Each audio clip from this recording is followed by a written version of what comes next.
बिस्मिल्लाहिर्रहमानिर्रहीम अस्सलाम वालेकुम। सुप्रीम कोर्ट से मैं हूं इब्रार हुसैन अस्तोरी और आज 7 रुकनी आईनी बेंच के सामने फौजी अदालतों से मुतल्लिक इंट्रा कोर्ट अपीलों पर अहम समाअत थी और आज पाँचवें दिन भी वकील ख्वाजा हारिस ने अपने दलाइल जारी रखे और कल तक समाअत मुलतवी की गई और कल भी वो दलाइल जारी रखेंगे। वज़ारत दिफा के वकील हैं, ख्वाजा हारिस हुकूमती वकील हैं।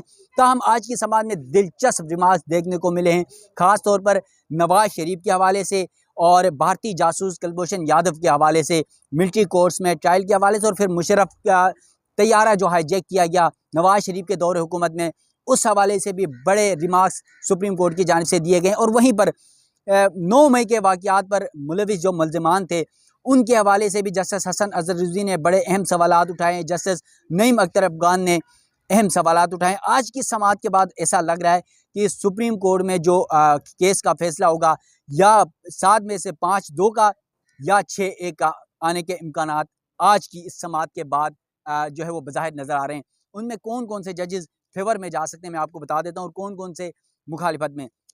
यानी जस्टिस अमीनुद्दीन खान जो आईनी बेंच के सरबराह हैं वो और जस्टिस मोहम्मद अली मज़हर दोनों एक पेज पर हमें नज़र आ रहे हैं। ताहम जो दीगर जजेस हैं जिसमें जस्टिस जमाल मंदोखेल है, जस्टिस हसन अज़हर रिज़वी है, इसके अलावा जस्टिस नईम अख्तर अफ़गान है, जस्टिस मुसरत हिलाली हैं, जस्टिस शाहिद बिलाल हसन है, ये 5 जजेस एक पेज पर नज़र आ रहे हैं। और ये 5 जजेस चाहते हैं रिमार्क से ऐसा बज़ाहिर तौर पर यह नज़र आ रहा है कि वो ये नहीं चाहते कि फ़ौजी अदालतों में सिविलियन का ट्रायल हो। अगर ये फैसला इसी तरह से आ जाता है तो यकीनन पाकिस्तान तहरीक इंसाफ के लिए बड़ा सरप्राइज़ होगा और 9 मई के वाक़यात पर जो सज़ाएँ फ़ौजी अदालतों की जानिब से सुनाई गई हैं वो तमाम सज़ाएँ ख़त्म हो जाएंगी और फिर इंसदाद दहशतगर्दी अदालतों में इन तमाम PTI के कारकुनों के मुकदमात की समाअत का आगाज़ होगा और वहाँ दोबारा से ट्रायल शुरू होगा। और फिर ये इसमें मैंने पहले भी एक वीडियो में बताया कि ट्रायल का आगाज़ होगा तो फिर उसमें क्या प्रोसेस होगा वो मैं पहले एक वीडियो में बता चुका हूँ। लेकिन आज की समाअत में क्या कुछ हुआ उसका अहवाल आपके सामने रखने जा रहा हूँ, क्योंकि मिलिट्री कोर्ट्स का ये इंतहाई अहम केस है। तमाम मुकदमात सुप्रीम कोर्ट की जानिब से डीलिस्ट कर दिए गए थे और उसके बाद सिर्फ इसी मुकदमे को सुना जा रहा है। तो इसकी तफसीलात में जाने से पहले आपसे ये रिक्वेस्ट है, मेरा यूट्यूब चैनल ज़रूर सब्सक्राइब कीजिएगा, बेल आइकन आपने ज़रूर दबाना है ताकि सुप्रीम कोर्ट से होने वाली नई डेवलपमेंट्स आप तक पहुँच सके। तो नाज़रीन चलते हैं वीडियो की तफसीलात की तरफ। जस्टिस अमीनुद्दीन खान की सरबराही में 7 रुकनी आईनी बेंच फ़ौजी अदालतों में सिविलियन के ट्रायल से मतलब इंट्रा कोर्ट अपीलों पर समाअत कर रहा था। ये केस का फैसला जस्टिस उमर अता बंदियाल साहब के दौर में 5 रुकनी लार्जर बेंच ने सुना दिया था और उन्होंने कहा था कि मिलिट्री कोर्ट्स में सिविलियन का ट्रायल नहीं हो सकता। अब उनके खिलाफ ये इंट्रा कोर्ट अपीलें हैं और आज वज़ारत दिफा के हुकूमत के या वज़ीरत दिफा के जो वकील हैं ख्वाजा हारिस, उन्होंने 5वें दिन भी अपने दलाइल जारी रखे और आज के दलाइल में ख्वाजा हारिस साहब ने कहा कि सिविलियंस के मिलिट्री ट्रायल कलअदम करार देते वक्त आर्टिकल 233 की गलत तशरीह की गई। 5 रुकनी सुप्रीम कोर्ट के लार्जर बेंच ने बुनियादी हुकूक मुअत्तल होने का तासुर दिया और माजी में बुनियादी हुकूक एमरजेंसी की सूरत में मुअत्तल हुए थे। जस्टिस मोहम्मद अली मज़हर ने दौरान समाअत कहा, इस केस में तो बुनियादी हुकूक मुअत्तल होने का कोई ताल्लुक नहीं है, जबकि परवेज़ मुशर्रफ के दौर में अपील का हक न देकर हुकूक मुअत्तल किए गए थे। एमरजेंसी के दौरान बुनियादी हुकूक पर अदालतों से अमल दरामद नहीं हो सकता। इस नुक्ते पर सुप्रीम कोर्ट के फैसले मौजूद हैं कि अदालत अपना इख्तियार इस्तेमाल कर सकती है और अदालत के पास ये पूरा जो है वो इख्तियार है। जस्टिस अमीनुद्दीन खान जो आईनी बेंच के सरबराह हैं, उन्होंने कहा कि बुनियादी हुकूक का अदालतों में दिफा हो सकता है, सिर्फ अमलदारी मुअत्तल रहेगी। जस्टिस मुसरत हिलाली ने दौरान समाअत कहा कि मौजूदा केस में मुल्ज़िमान को फ़ौजी तहवील में लिया गया तो बुनियादी हुकूक मुअत्तल नहीं थे, जबकि मुल्ज़िमान को तहवील में लिया गया तो इस दौरान एमरजेंसी भी नाफिज नहीं थी। वकील ख्वाजा हारिस जो वज़ारत दिफा के वकील हैं, उन्होंने कहा कि सुप्रीम कोर्ट के फैसले में कहा गया कि अमल दरामद रोकना बुनियादी हुकूक मुअत्तल करने के बराबर है, जबकि आर्टिकल 233 में बुनियादी हुकूक मुअत्तल करने की बात नहीं बल्कि एमरजेंसी की सूरत में बुनियादी हुकूक मुअत्तल होने की बात की गई है। जस्टिस जमाल मंदोखेल जो आईनी बेंच के सीनियर तरीन दूसरे जज हैं, उन्होंने कहा कि सदर पाकिस्तान यानी सदर ममलिकत के पास ये इख्तियार है कि बुनियादी हुकूक मुअत्तल कर सके। एग्जीक्यूटिव सदर ममलिकत के आर्डर्स पर अमल दरामद करवाती है। ये तमाम इख्तियारात एग्जीक्यूटिव के हैं तो कोई और कैसे इस तरह के मामलात को देख सकता है। इसके अलावा उन्होंने एक साबिक चीफ जस्टिस का हवाला भी दिया और कहा कि साबिक चीफ जस्टिस गुलाम मोहम्मद मिर्ज़ा ने वकील से कहा था दलाइल अच्छे थे मगर मैं मुतासिर नहीं हुआ, इस मामले में मेरा भी यही मशवरा है। यानी जस्टिस जमाल मंदोखेल ख्वाजा हारिस जो वज़ारत दिफा के वकील हैं उनको कह रहे हैं आपके दलाइल तो बहुत अच्छे हैं लेकिन आपके दलाइल से मैं भी मुतासिर नहीं हुआ। तो वो उस जज का उस चीफ जस्टिस का हवाला इसलिए दे रहे हैं कि यकीनन आपके दलाइल बहुत अच्छे हैं लेकिन इस केस से मुतल्लिक जो मामलात हैं उस पर आपके दलाइल से मैं मुतासिर नहीं हुआ। इस दौरान जो है आज की समात का जो सबसे अहम मरहला आया जब कुलभूषण यादव का नवाज शरीफ का तैयारा हाईजैकिंग, परवेज़ मुशर्रफ का जब तैयारा हाईजैक किया गया जिसमें नवाज शरीफ की हुकूमत थी और इल्ज़ाम था नवाज शरीफ के ऊपर। इन दो मामलात का तज़किरा और इस मामलात को 9 मई के वाक़यात से जोड़ने की कोशिश की गई। अब यहाँ पर जस्टिस मोहम्मद अली मज़हर ने कहा कि सुप्रीम कोर्ट मरकज़ी केस के फैसले में आर्मी एक्ट की शेक 2D को कलअदम करार दिया। आर्मी एक्ट की इस शेक का कलअदम करार देने से मजमूई असर क्या होगा?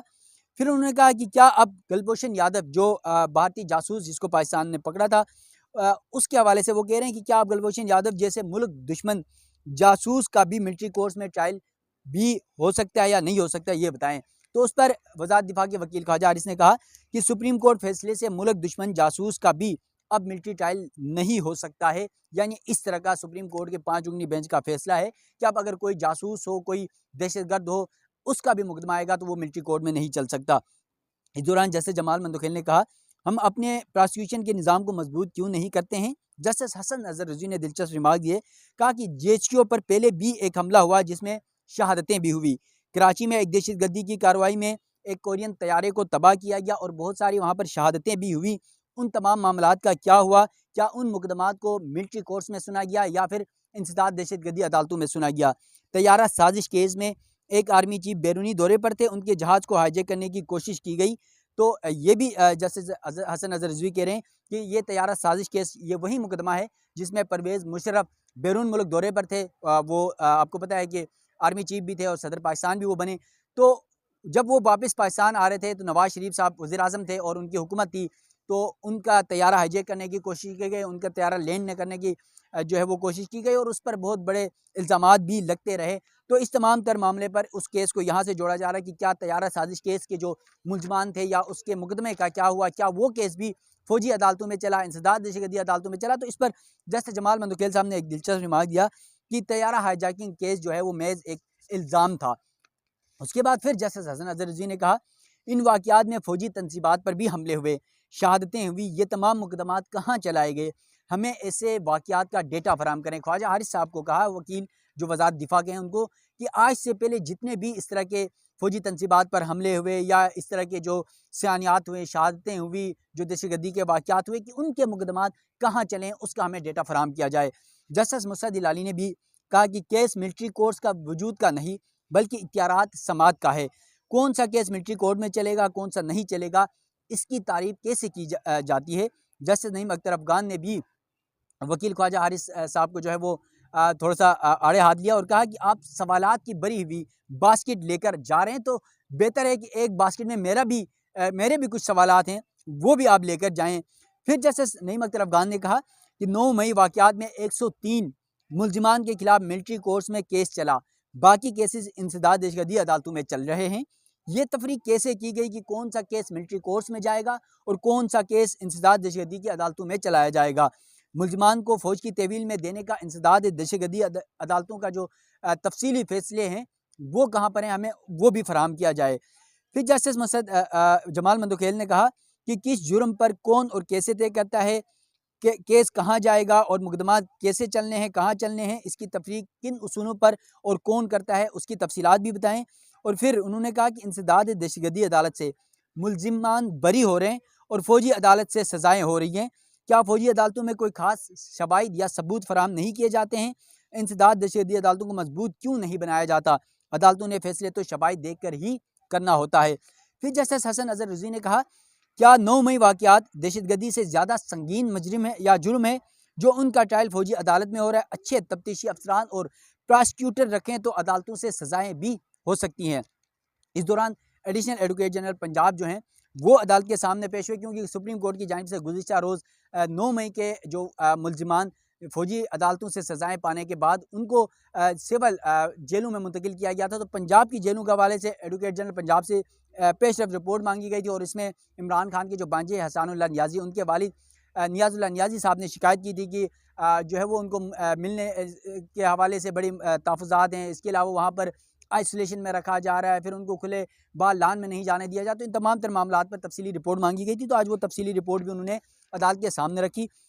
और फिर एडिशनल एडवोकेट जनरल पंजाब ने कहा कि मुजरिमान को कैद तनाई में रखने से मुतल्लिक ताज़ा रिपोर्ट पेश कर रहा हूँ और मुजरिमान को सुबह 7:30 बजे नाश्ता दिया जाता है, उसके बाद बाहर ओपन लॉन में छोड़ दिया जाता है और शाम 5 बजे तक तमाम मुल्ज़मान बाहर लॉन में ही मौजूद होते हैं और वहाँ पर बैठते हैं और तमाम तर एक्टिविटी वहाँ पर ही करते हैं। इस पर जैसे जमाल मंदुखेल ने कहा, लान कौन सा है, कोई डेथ सेल वाला लान तो नहीं है ये।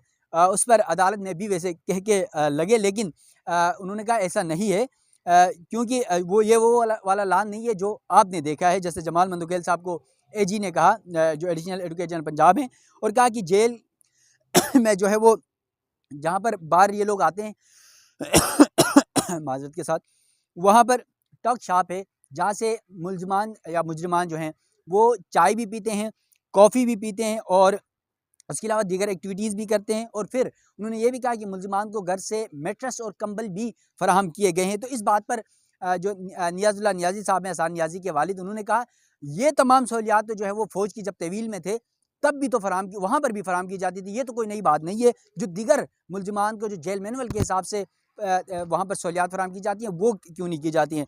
जस्टिस मसअद इलाली ने कहा, आपने अगर ये एडिशनल एडवोकेट जनरल पंजाब को मुखातिब करके कहा कि अगर आपने कोई गलत बयानी की तो हम जेल इस्लाहत कमेटी जो बनाई गई है उसको भी भिजवा कर उनसे भी रिपोर्ट मंगवा लेंगे। इस पर एजी ने कहा कि मुझे 30 साल हो गए प्रैक्टिस करते हुए, मैं क्यों झूठ बोलूँगा। तो उसके बाद जो केस की समाअत है वो कल तक मुलतवी की गई है और इस हवाले से अदालत की जानिब से कुछ और भी मामलात में कहा गया है कि जो मुल्ज़िमान हैं उनको वकला से तक रिसाई दी जाए, ताकि उन्होंने वकालतनामों पर साइन भी करना है।